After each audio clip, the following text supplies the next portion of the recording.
5, 6, 7 और 8, -1, -2, -3, 1, 2, 4, 5, 6, 7, 8, -1, -2, -3, -4। अब हम अपने ग्राफ को देखते हैं। पहली लाइन जो हमारी थी उसे हम ड्रॉ करते हैं। तो हमारा बिंदु है 0,1, x 0 है, y 1 है, तो ये हमारा पॉइंट है। और दूसरा पॉइंट है हमारा, यदि y 0 है तो x की वैल्यू -1 है, तो वो पॉइंट है हमारा ये। इन दोनों पॉइंटों को मिलाती हुई एक लाइन हम ड्रॉ करते हैं, जो ये लाइन हमारी चली जाती है। एक दूसरी लाइन दे रखी है, वो बिंदु है हमारे x 0 और y 6, मतलब ये है। और एक लाइन और है, हमारे पॉइंट हैं 4,0, मतलब ये पॉइंट है। इनको मिलाती हुई एक लाइन हमें प्राप्त होती है। आप देखते हैं ये पॉइंट हमें प्राप्त होते हैं। इन्होंने हमसे फिर पूछा है, ये लाइन हमने ड्रॉ कर दी। ये जो लाइन थी वो थी x - y + 1 = 0, और ये लाइन कितनी है? ये लाइन है 3x + 2y - 12 = 0 हमारी ये हो जाती है। अब आप देखेंगे कि वो किस पॉइंट पर टकराती है। अब हमसे ये नहीं पूछा है, अब हमसे पूछा था कि जब आप लाइन ड्रॉ करते हैं तो आपको x अक्ष पर एक त्रिभुज प्राप्त होता है। तो ये लाइनें जहाँ A बिंदु पर ये काट रही हैं, ये हमने क्या पॉइंट मान लिया? B, और ये हमने क्या मान लिया है? अपना C पॉइंट। अगर ये कहता कि आपको y अक्ष पर त्रिभुज ज्ञात करना है, तो y अक्ष पे जो त्रिभुज प्राप्त होता वो हो जाता ADE। लेकिन फिलहाल जो सवाल की रिक्वायरमेंट है वो कह रहा है x अक्ष और इन लाइनों से जो हमें त्रिभुज प्राप्त होता है उसे आपको छायांकित करना है। तो ये हमें एक x अक्ष पर त्रिभुज प्राप्त होता है।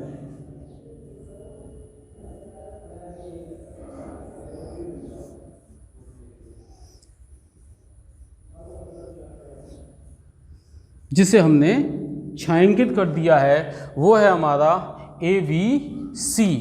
तो आप देखते हैं ये किस बिंदु पर लाइनें प्रतिच्छेद करती हैं? वो लाइनें प्रतिच्छेद करती हैं बिंदु A पर, जो कि किस पर? 2,3 पर। यदि मैं बिंदु C के पॉइंट की बात करूं तो वो हमारे पॉइंट होते हैं 4,0, और बिंदु जो B है इसके पॉइंट है हमारे -1,0। फिर इन्होंने कहा है कि जो त्रिभुज प्राप्त होता है उसके शीर्ष भी आपको बताने हैं। तो हम लिखेंगे रेखाएं बिंदु A पर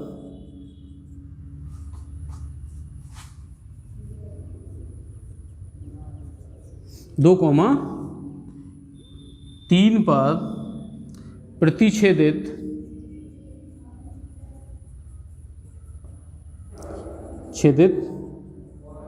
करती हैं, जो x अक्ष के साथ त्रिभुज ABC बनाती हैं। अब हमसे इन्होंने पूछा है त्रिभुज को छायांकित करना है, त्रिभुज के शीर्ष के निर्देशांक भी बताने हैं। तो हम लिखेंगे त्रिभुज के शीर्ष के निर्देशांक, तो A पर दे रखा है बिंदु 2,3, B पर इसके जो शीर्ष हैं वो -1,0, तथा C पर जो शीर्ष हैं वो 4,0 हैं। इसी के साथ ये हमारा जो क्वेश्चन है वो समाप्त हो जाता है। एक इम्पोर्टेंट क्वेश्चन है, एक बार बच्चे इसे स्वयं जरूर हल करें।